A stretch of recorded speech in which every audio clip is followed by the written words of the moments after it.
Perhaps you want me to go back to the beginnings.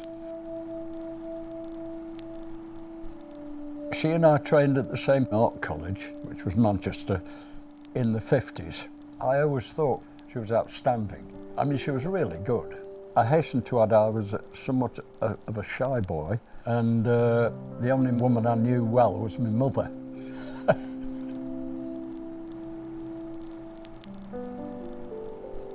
It was in a lecture, you know, a big lecture hall. The lighting would be subdued because of the projected images and so on. I remember catching sight of Janet's profile in this context. Being a simple lad, I just kind of fell in love with her or something, you know. I came in one morning, probably late as usual. A student come rushing up to me and said, "There's been a girl looking for you." And I thought, "A girl?" I went to my desk and there was this little note saying, "I pine for Northern Company, J." And I knew immediately who it was, you know. Went to the address, found Janet. 4 seconds we were in bed. I don't know whether you're supposed to say that in interviews, are you? Anyway, you can cut it out. Yeah, so we started off this sort of life together. Well, in actual fact, I got her pregnant. So we you know, more or less thought we'd better get married, like.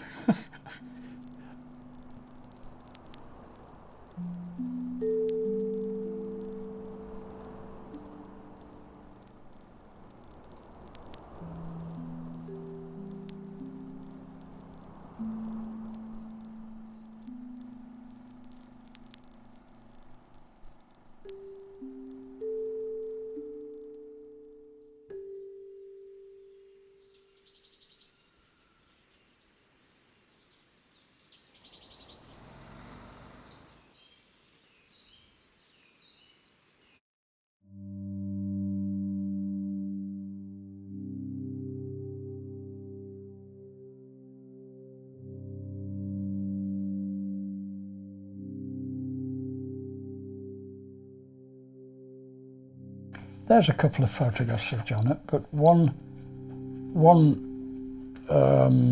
sort of middle age, I suppose, there, and then an older one. But that would be one. The reason she looks so happy is because she's surrounded by her own paintings and she's got an exhibition on. Come on, I'll take you upstairs and show you Janet's workroom.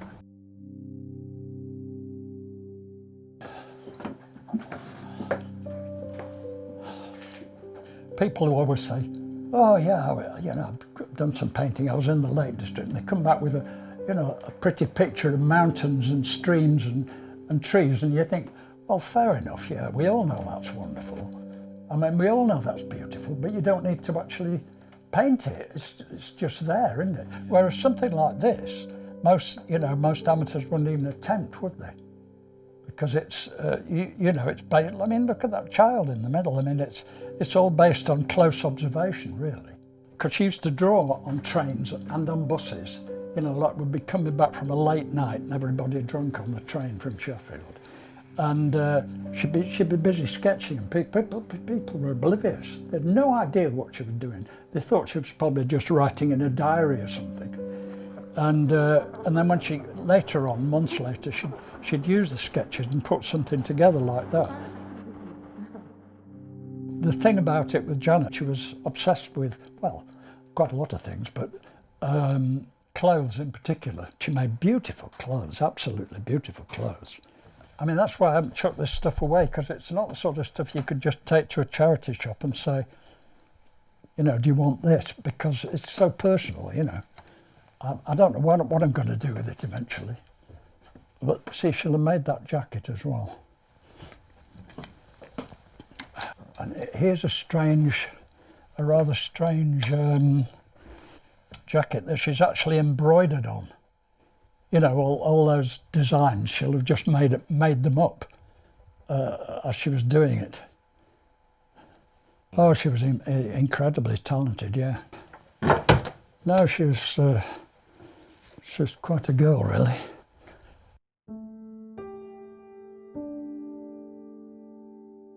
This is an interesting example of Janet's work in the on the wall there.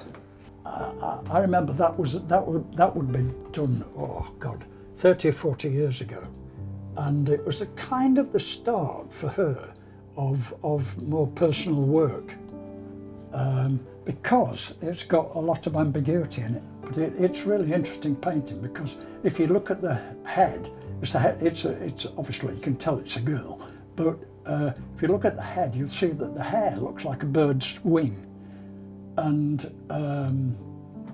also the eye is actually not an eye, it's the moon. You know, and things like that, which are fairly typical of Janet, you know, that sort of ambiguity that is not entirely normal.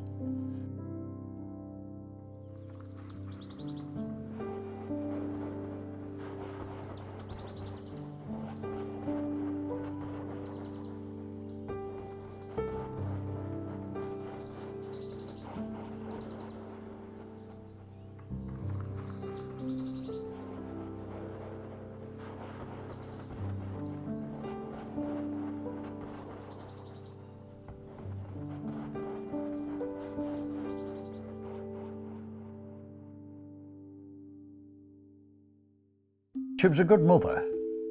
She was a good mother. But it was a difficult relationship. To me, she seemed kind of rather cool. You could look at her and you could stare at her, having known her for years, and you wouldn't have the faintest idea what she was thinking about, not the faintest.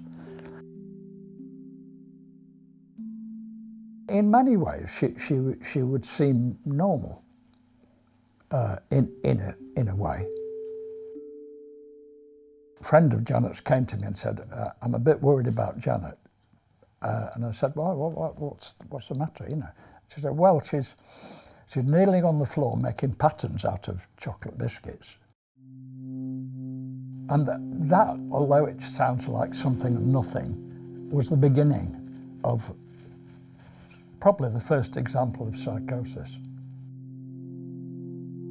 Once it really got her, she'd have these breakdowns, which were roughly once every 2 years. She was diagnosed quite early as schizophrenic. She would start off by getting very excited, you know, excited about everything, you know, the way things looked, everything. There wasn't much she could do because it would just gradually gather momentum. If she was going towards or already having a breakdown, she'd do things wrong. Those curtains, for example, they're not horizontal at the bottom, they go down. And every time I see them, it reminds me that when she did them, she was on the way to, yeah. She'd be listening to voices in her head telling her to do this and that. I mean, you know, if she'd be sitting here like me now, she'd suddenly get up and walk out of the house. I mean, and the treatment was quite rough and ready as well. They used to give her electric treatment. They put something on each side of the head and pass a current through the brain. Well, I mean, that, you can tell me just describing it, that doesn't sound like a great joke, does it? Sometimes she'd be in for weeks, and sometimes she'd be in for rather longer. You know, she usually started to recover at a certain stage. The doctors would notice that she'd start drawing again, you know, from the hospital. And then eventually she'd be well enough to come back again and start all over again.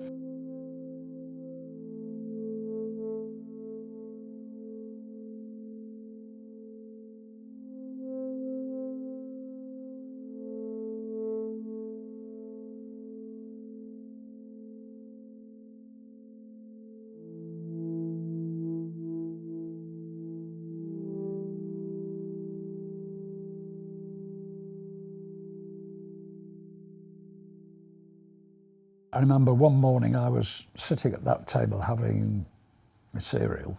I heard this voice behind me saying, "I think you'd better call the hospital. I don't." And I said, "What are you talking about?"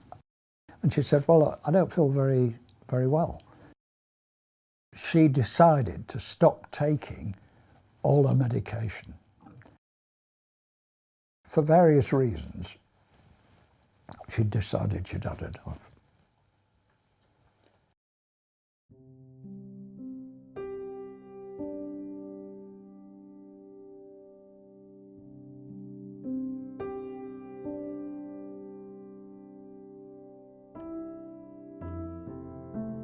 Generally, once she got into the painting, it was as if she was able to channel everything into that. Somehow, she did actually eventually overcome the schizophrenia. Because schizophrenia doesn't mean, as everybody thinks it does, a split personality. It means fragmented. And I guess that maybe what Janet was trying to do when she was painting was pull these fragments together and make sense of them. So her mental state didn't evidence itself in any sort of weakness in the art. Quite the reverse, actually. And she produced all this stuff that I'm surrounded by. All I would see is what she was working on at the time. Or maybe, you know, you'd pull a few things out, or you'd see things that were around the house. It wasn't until she died that I started to think about putting it together and exhibiting it, you know, which I intend to carry on with.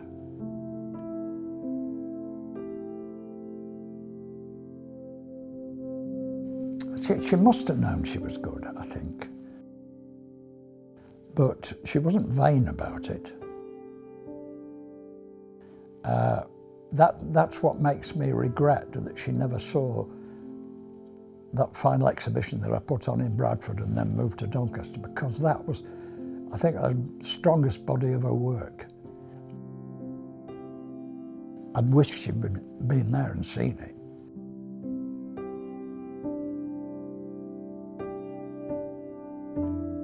I mean, I'm really glad that you're doing this, that you're making this film, because I think her work is brilliant.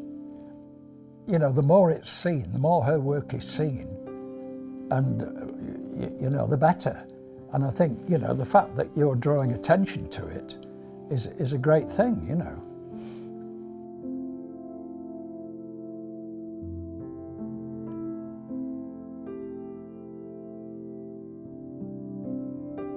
I think when you're actually doing it, when you're making it, you don't think about exhibiting it. And you could argue that you're doing it for yourself. But it's a bit bigger than that somehow. It becomes the substance of your life, if you like.